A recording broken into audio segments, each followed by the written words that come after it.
Professor N.V.S.N. Sharma from NIT Warangal. I am here today to discuss on radar range equation. In the last class, we have seen what is a radar system, how does it help us to find any incoming object at a seaport or airport or at a battlefield without having any physical contact with it. So we came to know for this operation we need a transmitter, a receiver and an antenna system. So using these things, we know now that radar can be used to identify or to detect any incoming target, and also we can find the range, that is the distance at which the object is with reference to this radar system. So in this class we are going to develop an equation to find this distance in terms of the radar system parameters. Surprisingly, this is also dependent on the incoming target size, material and other parameters.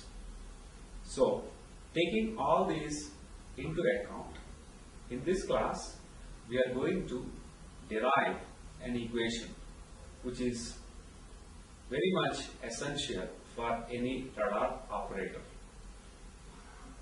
At the same time, we are also going to understand on what basis we can avoid the detection of a target by a radar system. This equation helps us to understand and also to devise methods to escape the identification, or what we call it as to provide low observability. So we are learning two new parameters also. One is how is the object size affecting the radar system performance. We are going to discuss on radar range equation, or in short what is known as radar equation. In the last class we have seen how a radar can be used to identify or detect any incoming object or a target at an airport or a seaport or at a battlefield without having any physical contact. We also came to know about the way the range or the distance can be measured using a radar system. So in this class we are going to develop an equation in terms of the system parameters and also on the target parameters for the radar range. At the same time, we are also going to understand what is the design impact of this. Lastly, we are going to see how a radar can miss a particular target because of its inherent parameters, or what we call low observability. This will be highly useful in the military environment when you want the aircraft which you are sending to your enemy place not to be identified by the enemy radar systems. What you should do can be understood from this, the development of the radar range equation. Here in the slide you can see the equation directly first. Here R stands for the radar range, that is the distance of the target from the radar system, and it is given in terms of transmitter power, the gain of the transmitting antenna, the frequency of operation, the minimum signal required for the receiver, and also the target specific parameter called radar cross section, represented by the symbol sigma. The parameters mentioned are given in the slide now. So R is represented, take 2. R is given in terms of meters or kilometers in the normal case, but in military and maritime applications it will be mentioned in terms of nautical miles. The PT is the average power of the transmitter, normally in watts or kilowatts. The G is the gain of the antenna, it doesn't have any units. Then the lambda is the wavelength of operation, normally given in meters or centimeters. The sigma is the equivalent rectangular area of the target, and it is given in terms of meter square or square meters. Then Smin is the minimum detectable signal for the receiver. So it is also given in terms of milliwatts, microwatts, etc. The R is given in terms of all these parameters with a whole to the power of 1 by 4, that is 4th root of all these parameters beside the range. The whole radar operation is shown in the block diagram here. So just to recapitulate, this is given to you now, wherein we are first transmitting the signal through an antenna towards the incoming target. So as the waves propagate, they get expanded. So the power available at a particular point will get reduced. So at the location of the target, the power density is going to be very much less if the target is too far. Depending on the size of the target, it is going to receive certain amount of power on the surface. As the target is made up of metallic body, the power received will be again scattered. How much it is scattered depends on the conductivity of the material and also the shape of the target.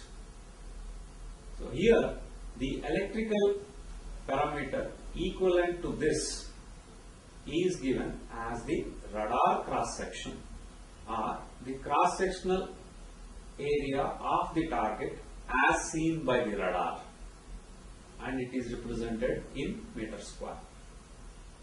So when the scattered power is again traveling, it gets reduced because it gets expanded. A very small portion of this is going to be present at the receiver location.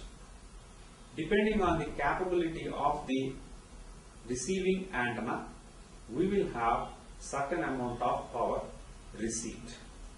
If this received power is greater than the minimum signal required for the receiver, then it will be properly processed within the receiver, and the indicator will be able to give a very good reading or accurate reading of the distance of the target, or what we call it as range. So here we are going to see that depending on the transmitter pulse width and the height, we can find out how much transmitter power on an average is being sent. Why we are saying on an average is, when the pulse is on, it is only for a short duration. Most of the time in the cycle, there is no power transmission. The radar will be waiting for the received signal. So average power is taken into account for this calculation. Power transmitted by an isotropic antenna. Just for hypothetical case we are considering here, then there will be a power density of Pt by 4 pi r square at a distance of r from the transmitting antenna location. This is very simple because an isotropic antenna radiates equally in all the directions. So power is equally distributed by this. So at the location of the target, which is at a distance of r, we take it that due to an isotropic transmitting antenna, the power density would have been Pt by 4 pi r square, watts per meter square. Then, in the present case, normally we go with a directional antenna. So, when the directional antenna is used, the power available at the target is going to be much higher. How much higher? It is by the gain of the directional antenna. So, due to the presence of a directional antenna, the power density available at the location of the target is going to be Pt into G by 4 pi r square. If this much power density is available at the location of the target is going to get certain amount of power. That is power density multiplied by area of the target. The area is what is seen by the radar system. That is the radar cross section of the target. So, the power present at the location of the target is going to be Pt into G by 4 pi r square multiplied by sigma, and the units will be watts. So depending on the sigma, you are going to have good amount of power available on the target. Now the target is going to scatter this in all the directions. We normally consider that the target acts like an isotropic antenna again. That is, it is going to radiate the signal in all the directions equally.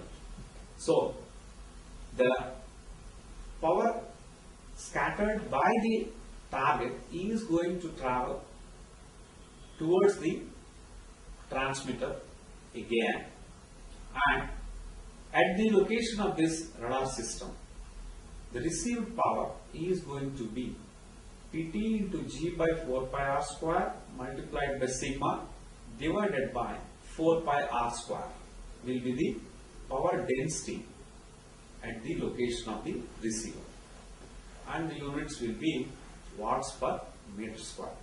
Now we are going to take up the power available at the receiver location. So here receiver we mean all the systems are subsystems except the antenna, because we consider that antenna is a separate unit of the radar system. So the received power density multiplied by the antenna effective area will be considered for calculating the received power. So it comes out as Pt G sigma by 4 pi whole square r to the power 4 multiplied by effective area of the receiving antenna. Now we are going to substitute this in terms of the gain of the antenna, and putting this together we are going to find the total equation as Pt G square sigma lambda square by 4 pi whole cube r to the power 4 will be the received power at the receiving system. In the graph shown, you can see the relative power received proportional to the range of the target. So, as the target is very far off, the relative power E is going to be very small, and when the target comes close to the radar, the power received is going to be huge. So one has to take care of this very carefully, otherwise the receiver is likely to get saturated. So there are different ways and means by which we take precautionary measure of this variation. This good amount of variation is because of the dependence of the radar range and the receiver by fourth power.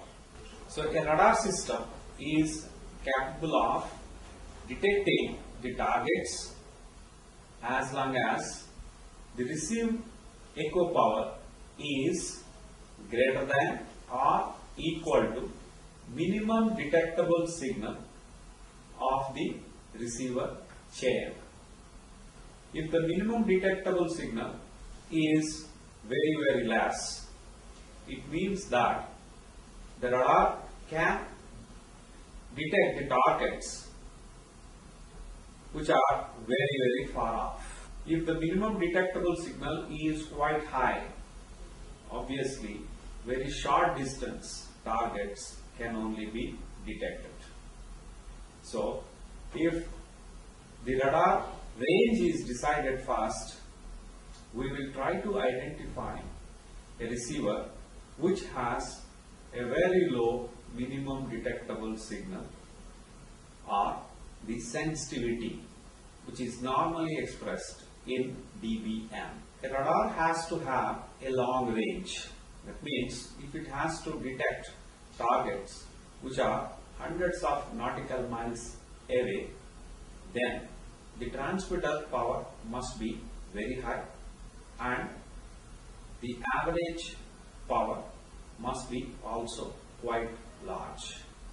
That means the pulse amplitude must be quite high if the pulse width is going to be small. On the other hand, the receiver must be highly sensitive. That is, the minimum detectable signal must be very low, of the order of minus 110 dBm or even less.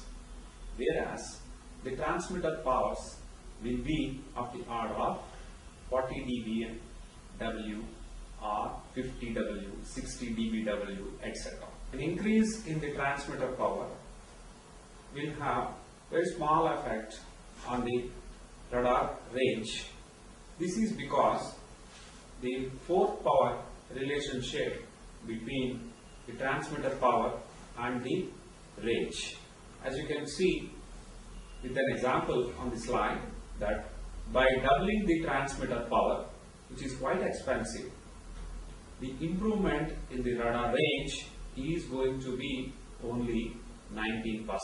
The average power can also be increased by increasing the pulse duty cycle or the width of the pulse, but in this context we are going to say this as time on target. That means you are going to transmit the power for longer time towards the target. A combined doubling of the pulse width and doubling of the transmitter power will give a fourfold increase in the average transmitted power. Even with this, the improvement in the radar range is going to be only about 41%. Then we'll see what is the effect of the antenna gain. Antenna gain is a major parameter of interest in this because it comes into play in two instances. While the power is being transmitted, the antenna gain will try to concentrate most of this towards the target. Also, while the echo is coming to collect more amount of signal from the target, the gain helps us. So, improvement in gain of the antenna will have definitely a doubling effect. So, let us see for the case of a parabolic dish. For a parabolic dish, doubling the antenna size, that is, increasing the diameter of the parabola, will yield a four-fold increase in gain and accordingly a doubling of radar range. And this is a one-time effect. It is while you are thinking of an antenna for the radar system, find out the one which can be having highest gain possible. And with this, if you are operating a radar, you need not pay anything extra for the day-to-day activities. Like improvement in radar power of the transmitter, you need to spend more amount of money for that. But if you want to improve the gain, you need not spend much on that.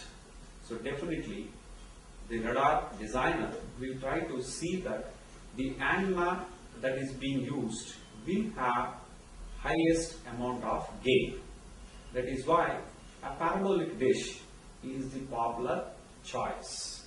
Similar to the effect of radar transmitter, the receiver also has similar effect on the radar range. That means if you reduce the receiver sensitivity by half, the improvement in the radar range is going to be only 19% again. But the complexity involved will be increasing drastically if you reduce the sensitivity to half. So, it is preferable to go for better antenna design than trying to increase the radar transmitter power or reduce the receiver sensitivity.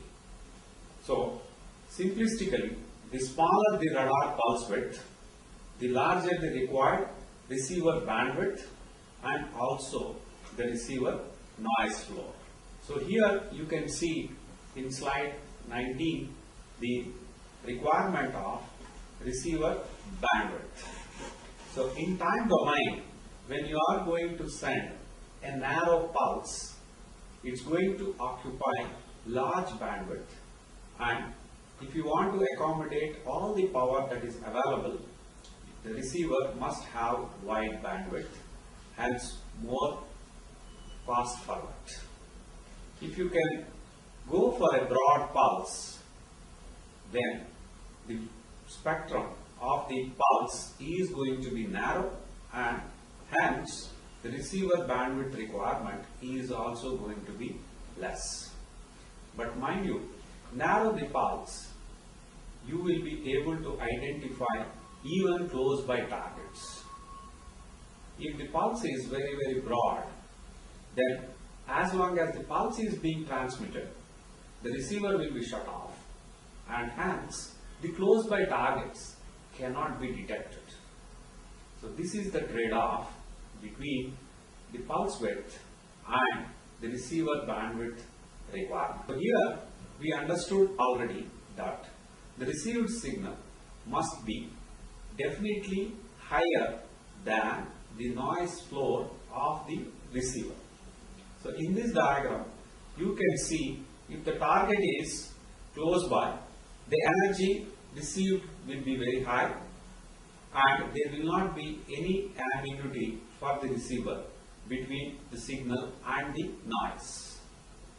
If the target is reasonably away, the received signal will also be less compared to earlier case and hence it will be slightly away or above from the noise floor of the receiver. still the receiver will not be making much of a mistake. But if the target is relatively very far, the received signal is going to be much less and just crosses the noise floor, and the receiver will be able to respond somewhat properly sometimes, not so good at other times. But if the target is much beyond this, definitely the received signal will be submerged in the noise and hence will not be detected. This gives us a clue regarding the unambiguous range determination of a radar system. That means at the third point of the graph, you can see the target can be detected properly. So that is the farthest point from which if the target sends any echo, it will be detected by the receiver. So that distance can be called as unambiguous range of the radar system. If the target is beyond this, then the radar will not be able to respond properly and the operator will not be able to decide the presence or absence of a target, or it may be not possible for the operator to decide anything about the targets. At the same time, there is another danger for us, that suppose noise crosses the signal level due to some unforeseen conditions. Then also there is a chance that the receiver responds to that and the operator may be alerted due to the presence of this. This is known as false alarm. That means without the presence of a target, still the operator gets an indication that a target is present. So there are two critical conditions we have. One is false alarm, the other one is missing the targets. So a proper choice must be made to see that the false alarm is minimal and the missing of the target is to be avoided. We are depicting these situations. At the receiver input, we are going to keep a threshold to decide whether the incoming signal is above the noise floor of the receiver or not. If the incoming signal crosses this threshold, then we conclude that there is a target present. If the signal is below this threshold, it will be ignored. So, how to decide this threshold is a very big question. It all depends on the location at which the radar is operating and the ability of the receiver to identify the incoming targets, etc. If you keep a low threshold, then due to the echo signals from the targets, definitely you are going to get a proper indication. But at times, the noise present may be crossing the low threshold limit and it may be indicated as though there is a target present to the operator.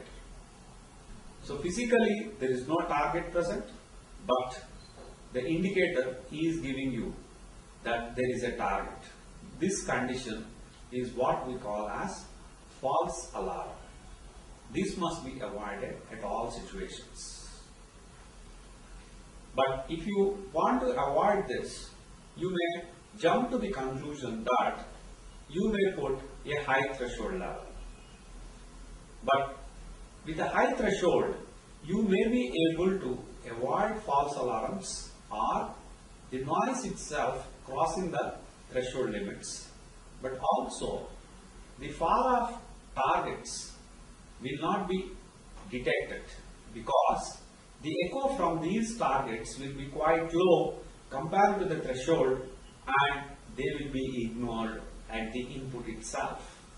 Hence, the selection of the threshold is a very intelligent choice.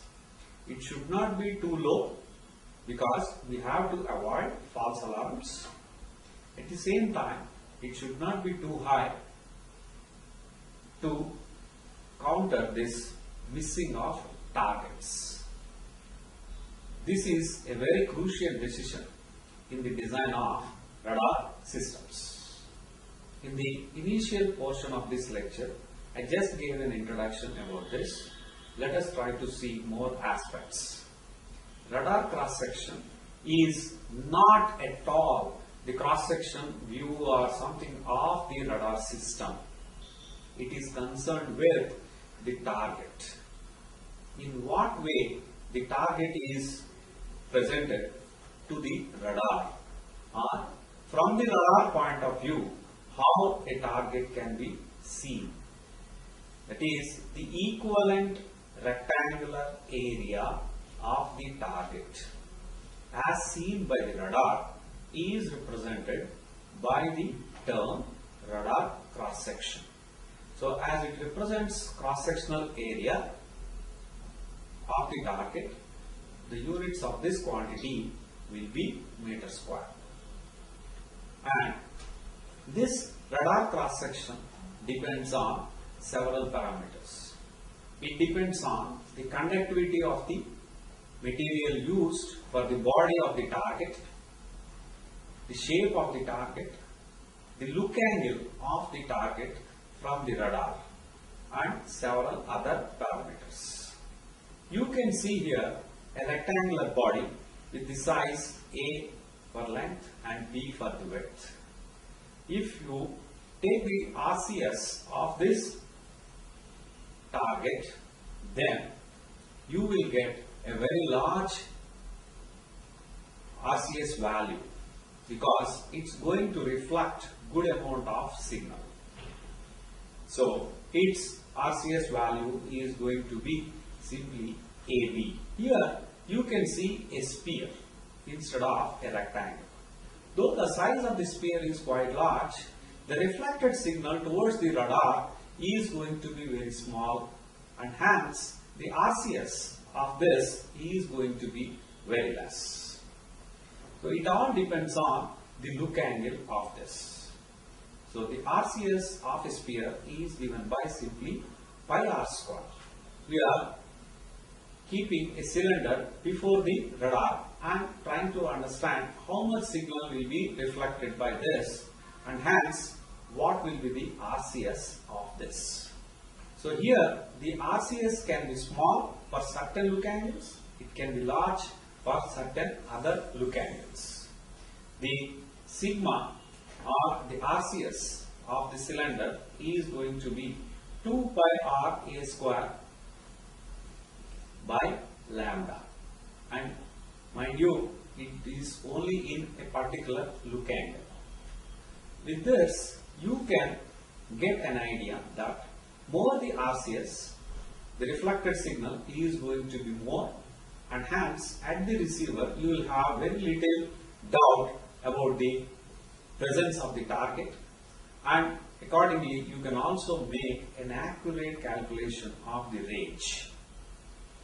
On the other hand, if you want to avoid all this because you are sending the target towards your enemy radar system, then you can understand to have a low observability, how do we shape the target so that the RCS is very less. If the RCS is very less, the reflected signal from this target at the enemy radar is going to be small, and they will get confused that the target is quite far off. So by the time they get alerted, you are very close to the enemy location, and hence your target will be able to do the required harm to them very easily. So low observability is a military technique people try to employ, And for this low observability, we should see that the target is made up of low conducting material. Also, the shape is such a way that the scattered signal is much less towards the intercepting radar system. If you are able to do this with a large size target, then we call this as stealth operation. So stealth means how to avoid the observation of the enemy radar systems. So stealth is relatively new technology. The radome is at the nose, and which is large size, but it is made up of dielectric, so it doesn't reflect much.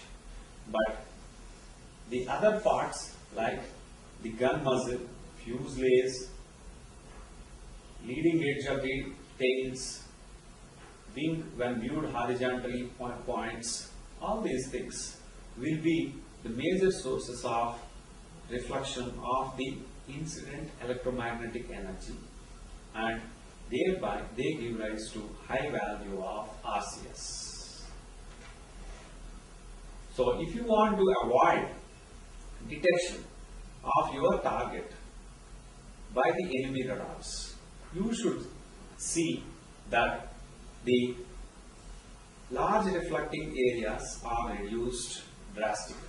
You see that the metallic portions of the aircraft are reduced drastically, and this gives rise to low RCS. If low RCS is given, the performance of the radar system is also going to be very low. So if you want to have a good performance, the RCS of the target must be as high. So there is a trade-off between these two things.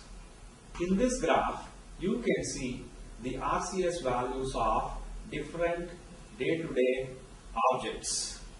So with the sizes of 0.301 meter square to 10,000 meter square, we have identified different objects like F-22 bombers, B-2, F-117, and birds, fighter aircrafts, bombers, ships, etc. On one side you have these F-22s giving very low RCS values. The human beings and birds, etc. will give reasonably good RCS, but the ships will be giving you very high RCS values of the order of 10,000 meter square. So with this, we are now in a position to understand what are the critical parameters to a radar system operation. One is the transmitter power, then the gain of the antenna, then the minimum received signal strength for the receiver. With all these three on hand, we will be able to identify or determine what is the maximum range unambiguously we can have for a particular system. Mind you, this also depends on the wavelength of operation. The one which we have used in this equation is only one type. And here we have considered that the receiver and the transmitter are at the same location. There are several variations possible into this. One primary thing is that here we have considered that it's a target like a bomber aircraft or a ship or a human being or a bird, wherein they will be like a point targets at a very large distance. There are occasions where we may have to handle distributed targets.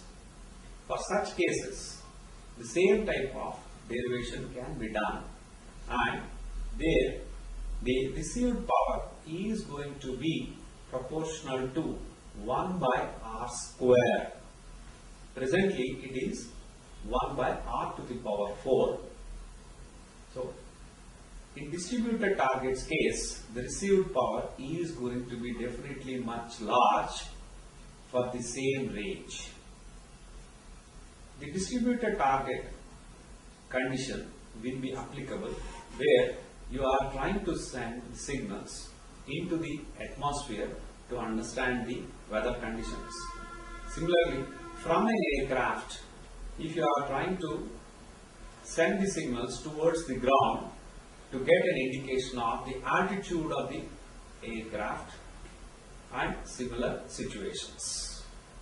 So, this is one aspect. The other one is about the transmitter power. That is, more the average power, you can see definitely the improvement in the radar range, but it is not at par with the improvement required for the transmitter power. Similarly, the received signal strength should be higher than the minimum signal required for the receiver. If you can reduce this minimum signal requirement of the receiver even by half, we concluded that the improvement in the range could be maximum of 90%. So this is what we have derived in this class, and this is more or less on an idealistic assumption. There are several realistic things or parameters that are not included in this. So, with all these realistic values putting in, and the actual range what you can get will be half of this theoretical value what we have derived just now. That means, if you take up the practical transmitter power, the practical received minimum signal strength required, the gain of the antenna, wavelength of operation and all other things, and calculate the range with this equation, that will be only theoretical range, and a thumb rule is that in practice you get only half of this value in your measurements. Let us do a simple example of this and try to understand much better for this. So, a specific air-sets radar has the following technical specifications. Its operating frequency is around 3 GHz. The peak power is 60 to 2200 kilowatts and VRF, and the gain of the antenna is 38.5 dB. And it is published that a maximum range of 250 miles for a nominal target can be obtained. If this is the case, you can calculate what is the receiver change sensitivity, and as I mentioned initially, it should be given in terms of dBm, dB over milliwatts. And these are the references for your topic on radar. Question answer session refers to the topic of radar range equation. We shall have the questions first and then the answer from the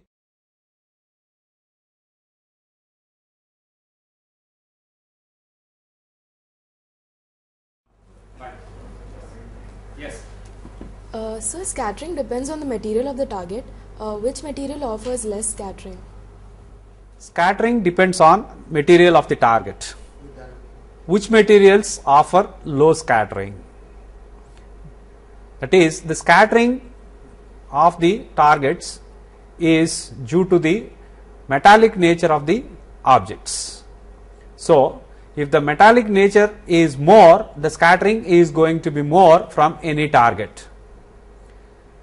Obviously, if the target is made up of dielectric materials or the electromagnetic wave absorbing materials like carbon, then the scattering is going to be less. These days, we are exploiting this technique for low scattering targets, though the target actual size is very high. Thus, the target is able to deceive the radar systems. So does the minimum signal required depend on the amplifier's range of the receiver section? Does minimum signal depends on the amplifier's range of receivers section? Yes. The minimum signal required for the receiver depends on what is the minimum signal the amplifier can amplify properly. That means if we have more number of amplifiers in the receiver, we can amplify a very low amplitude signal. Otherwise, we need a large amplitude input for the receiver to operate properly. So, the minimum signal required is directly proportional or directly related to the number of amplifiers present in the receiver system. It is known that radar cross section depends on look angle. Objects flying very near to ground will have a very small look angle and thus low RCS. So how actually will these objects will be detected? RCS depends on look angle. Objects flying near to ground will have very small look angle and thus low RCS. How will they be detected? It is not only low RCS but also a lot of noise because of ground noise that is going to enter when the antenna looks at these near ground targets. So, we shall look for alternative techniques to detect signals due to targets submerged in noise. One of them is to make use of Brewster angle method. So, to increase the maximum range, we need to use a high peak power transmitter. Now, how do we obtain such a transmitter? To increase the maximum range, we need high peak power transmitter. How is it obtained? Yes, to increase the maximum range, we need to transmit more amount of power as per the radar range equation. If we increase it by 16 times, the radar range can be increased only by a double.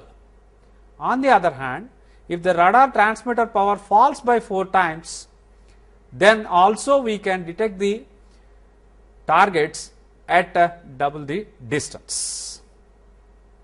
Sorry, take 2. If the radar transmitter power falls by 4 times, then also the range falls only by half. In this way, there is a direct relationship between the radar range possible and the transmitter power.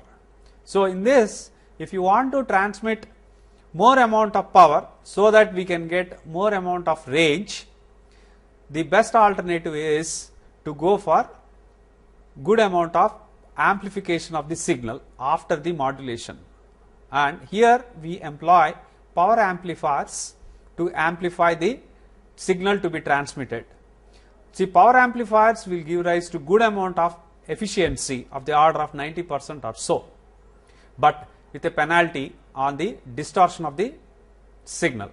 But as the signal is going to be distorted in the atmosphere anyway, we allow certain amount of distortion in the signal at the advantage of getting higher amount of efficiency.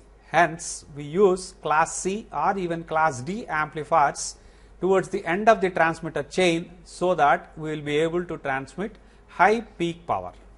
So, combination of horn and lens antenna is known to give a perfect plane wave. Why is it then parabolic antenna still so popular? Combination of horn and lens antenna is known to give almost plane wave. Why is then we use parabolic dish? Horn antenna along with lens can give rise to a plane wave, but with low gain in the range of 15 to 20 dB only. This is sufficient for short range radars like police radar or muzzle velocity equipment, etc.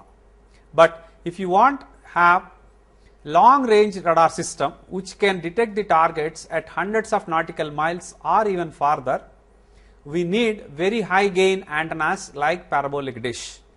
In such a situation, we need to have the gain of the antenna to be definitely greater than 30 dB, which is possible with only parabolic dish. Hence, in most of the cases, we choose parabolic dish as a good option for the radar systems. So reducing the radar pulse width causes the receiver bandwidth to increase. So how does this cause the receiver noise floor to increase, sir? Reducing the pulse width causes the receiver bandwidth to increase. How does this cause the receiver noise floor to increase? Yes, here we are going to see the radar system operation from the basics. Here we have a pulse being transmitted during the transmitting time, and the receiver is on to see the echo from the target. So the receiver is open to receive any amount of signal, whether it is from target or from the atmosphere. So if the receiver bandwidth is high, it's going to attract good amount of noise from the atmosphere, or the noise floor is going to increase. The same thing is going to happen even if you reduce the pulse width or going for narrow pulses, because the off time is going to increase, which gives rise to more amount of noise in the receiver. Hence, the receiver noise floor is going to increase. To overcome this, we try to go with range gates. That means we are going to use several receivers in parallel. One receiver will be on for certain time duration of t1 seconds. The next one will be on for only t2 seconds. Third one is for t3 seconds, like this, so that the noise can enter into this receiver only for a short duration or around the expected time of the target. Hence, the noise floor is reduced at the expense of using multiple number of receivers. Thank you.